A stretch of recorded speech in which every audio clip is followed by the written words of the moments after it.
मध्य प्रदेश में कोरोना की वबाई बीमारी का खात्मा करने के लिए जहां हुकूमत नित नई तरकीबें कर रही है, वहीं हुकूमत की ऐन नाक के नीचे नकली प्लाज्मा फरोख्त करने का कारोबार भी जारी है।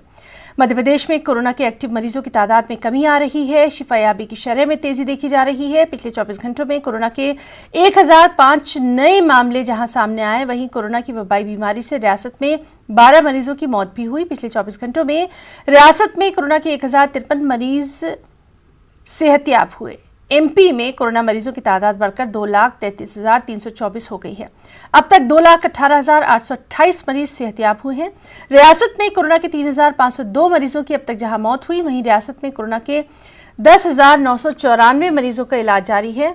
दूसरी जानिब नकली प्लाज्मा की फरोख्त को लेकर कांग्रेस ने हुकूमत को सख्त तनकीद का निशाना बनाया। एमपी कांग्रेस कमेटी के तर्जुमान भूपेंद्र गुप्ता का कहना है कि इस बात की तस्दीक हो चुकी है कि 116 लोगों को नकली प्लाज्मा चढ़ाया गया।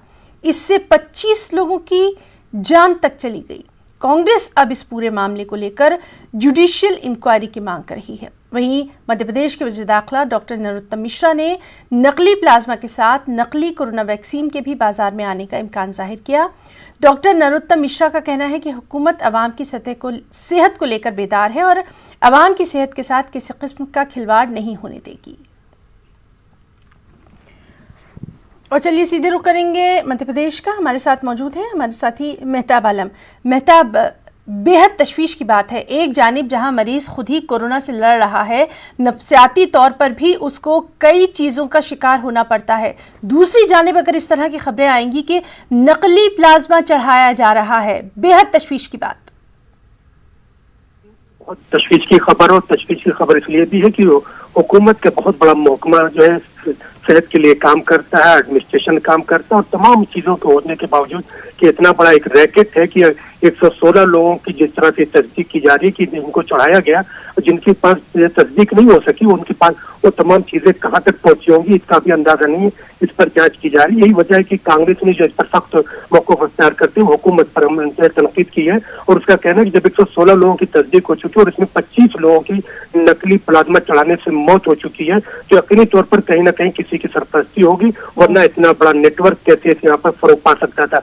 वहीं पर जो है हुकूमत का कहना कि हुकूमत जो है अवाम की सेहत से किसी तरह का समझौता नहीं किया जा सकता, और हुकूमत ने तय किया है कि जहाँ पर पहले नकली दवाओं का कारोबार करने वालों के खिलाफ 3 साल की सजा होती थी, वहीं पर अब हुकूमत ने तय किया कि ऐसे कारोबार में जो लोग मुलविस पाए जाएंगे उनको उम्र कैद की सजा दी जाएगी।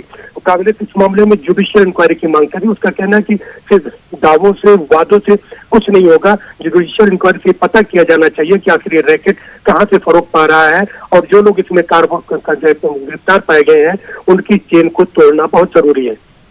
और मेहताब, ये भी हमने देखा कि नरोत्तम मिश्रा ने साफ तौर पे ये खदशा जाहिर किया है कि प्लाज्मा तो नकली चढ़ाया जा रहा है, वो तो एक तरफ, नकली वैक्सीन का भी खतरा जाहिर किया जा रहा है, यानी सरकार को बहुत चौकस रहना होगा अब कोरोना को लेकर। यकीनी तौर पर देखिए, वज़ीर दाखिला ने खुद एक्सेप्ट किया कि नकली प्लाज्मा का मामला सामने आया है, और इसलिए हुकूमत ये कानून बना रही है कि जो है उम्र कैद की सजा दी जाएगी। और वहीं पर उन्होंने जो खदशा जाहिर किया, तो उनके इंटेलिजेंस की कहीं न कहीं रिपोर्ट वज़ीर दाखिला के पास होगी कि ऐसा एक गिरोह जो है, ग्रुप जो है यहाँ पर है, जो कहीं न कहीं से नकली दवाओं का कारोबार कर रहा है। और जो कोविड का मामला जिस तरह से आया, उतना संजीदा और पेचीदा मामला है, हर शख्स चाहेगा कि अगर ऐसे कोविड की बीमारी से मुब्तला होता है तो वो चाहेगा फौरी इलाज हो और अच्छा इलाज हो, और उस पर जो है ड्रग माफिया कहीं ना कहीं जो है नकली वैक्सीन को जो है बेचकर अपना कारोबार करेंगे। तो हुकूमत जहाँ पर इंटेलिजेंस को जो चौकस कर रही है, वहीं पर जो है सख्त कानून बनाकर इनके खिलाफ कार्रवाई करने के जो है उसने अपने अज़्म का इजहार कर दिया है। अब देखना है कि अमली तौर पर क्या होता है। जी मेहताब, तो बहुत बहुत शुक्रिया आपका अदा करना चाहेंगे तमाम